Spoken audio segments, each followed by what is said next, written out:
Halo, sahabat CMBR yang disayangi Tuhan. Ketemu lagi dengan Monano dalam Renungan Minggu. Semoga kalian semua dalam keadaan sehat dan gembira.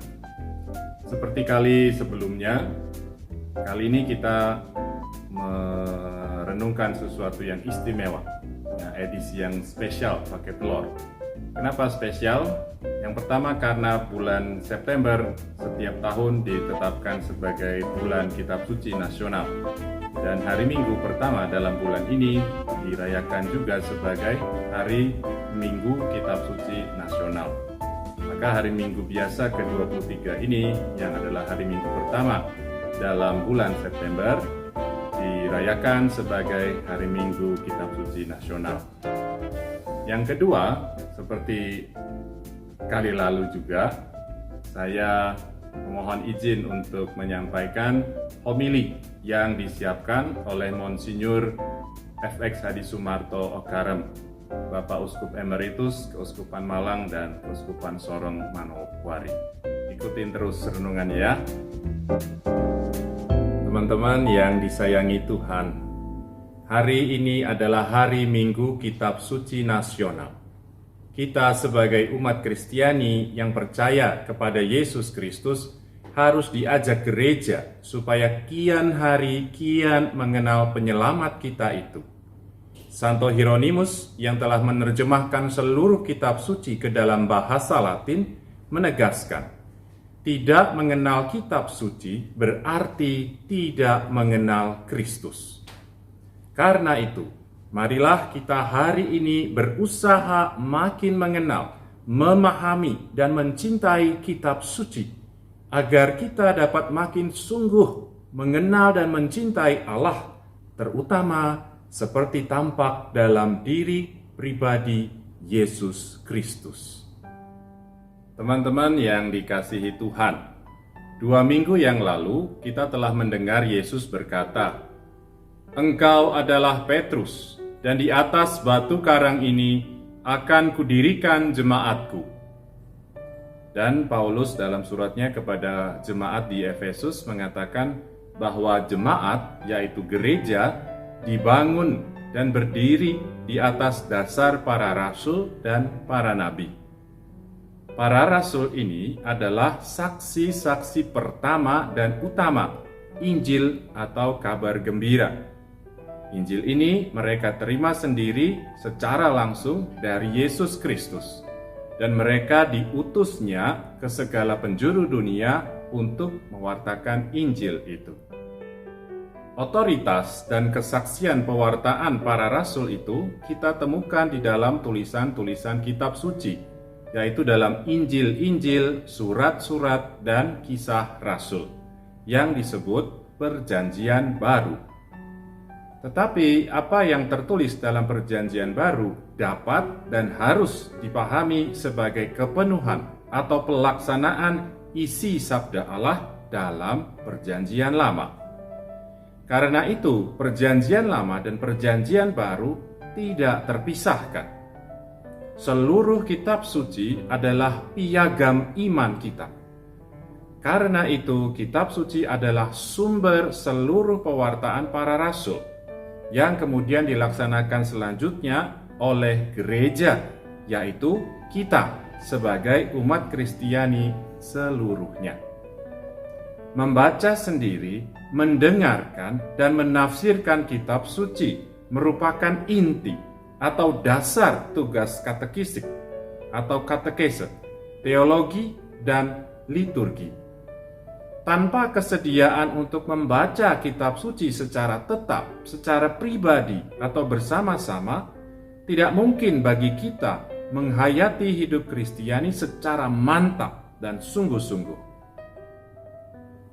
Teman-teman kekasih Allah, dalam kitab suci Allah bersabda dan menyapa kita. Kitab suci bukan sekedar memuat dan menyampaikan firman Allah. Kitab suci adalah benar-benar sabda atau firman Allah.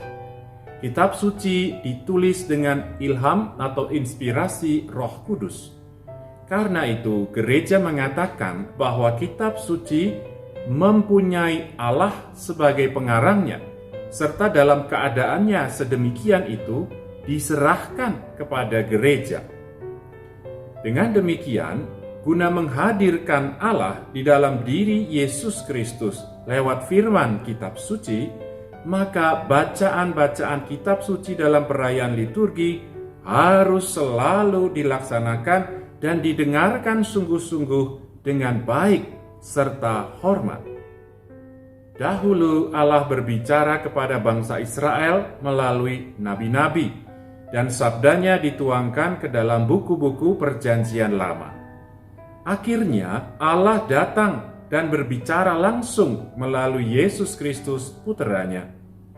Sabda putranya ini diabadikan bagi segenap umat manusia di dalam perjanjian baru. Demikianlah sabda Allah, wahyu Allah, hanya dapat kita peroleh lewat kesaksian perjanjian lama dan perjanjian baru. Teman sahabat Yesus, kitab suci disebut kitab gereja.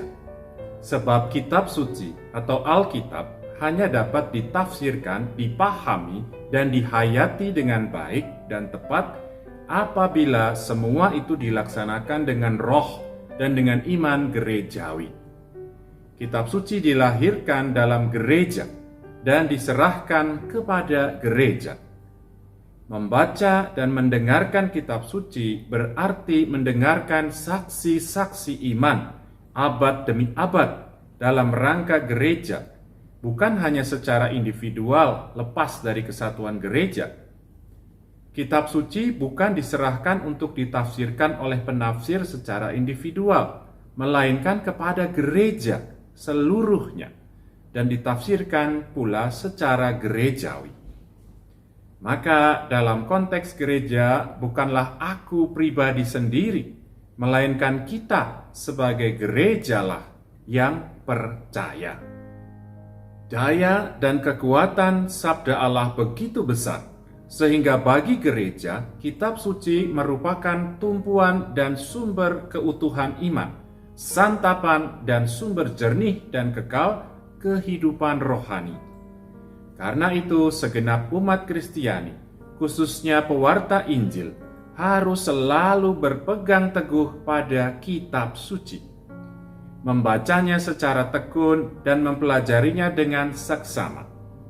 Jangan sampai seperti dikatakan oleh Santo Agustinus, bahwa kita ini menjadi pewarta lahiriah yang hampa sabda Allah dan tidak mendengarkannya sendiri dalam batin. Karena itu, bagi kita semua berlakulah seruan Santo Hieronymus. Tidak mengenal Alkitab berarti tidak mengenal Kristus. Sobat kawanan Allah, marilah kita mencintai kitab suci, sebab kitab suci memuat wawancara dan sapaan Allah kepada kita, anak-anaknya. Sebab firman Allah sungguh hidup dan kuat dan lebih tajam daripada pedang bermata dua manapun. Ia menusuk amat dalam sampai jiwa dan roh, sendi-sendi dan sumsum. Ia sanggup membedakan pertimbangan dan pikiran hati kita. Dan tidak ada satu makhluk pun yang tersembunyi di hadapannya. Sebab segala sesuatu telanjang dan terbuka di depan mata Dia yang kepadanya kita harus memberikan pertanggungan jawab. Mencintai kitab suci berarti mengenal dan mencintai Yesus Kristus. Tuhan memberkati.